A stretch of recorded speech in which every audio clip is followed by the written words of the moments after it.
दोस्तों आज की वीडियो में मैं आपको 5 दिलचस्प पहेली के बारे में बताने जा रहा हूं। तो आइए शुरू करते हैं। पहेली नंबर 1, वो कौन है जिसे पूरी दुनिया जाने के लिए पासपोर्ट की जरूरत नहीं पड़ती?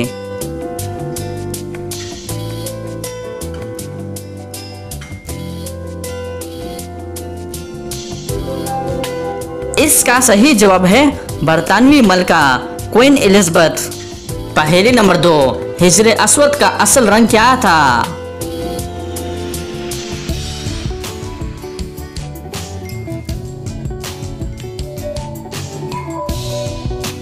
इसका सही जवाब है दूध से भी ज्यादा सफेद। पहेली नंबर 3, वो कौन सी चीज है जिसे इंसान मरने के बाद भी दूसरों को दे सकता है?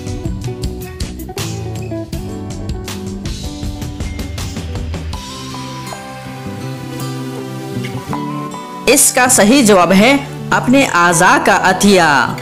पहेली नंबर 4, कौन सी मछली खाने से बाल लंबे होते हैं?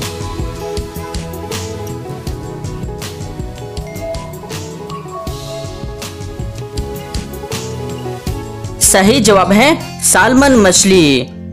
पहेली नंबर 5, मंगनी या शादी की अंगूठी हमेशा उल्टे हाथ की चौथी उंगली में क्यों पहनाई जाती है?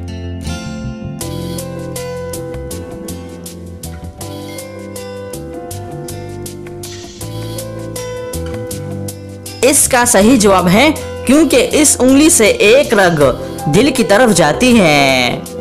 तो दोस्तों उम्मीद करता हूं कि आज की वीडियो आपको पसंद आई है। अगर पसंद आई है तो लाइक का बटन दबाएं और मज़ीद मालूमात की वीडियोस के लिए हमारे चैनल को सब्सक्राइब कीजिए। शुक्रिया।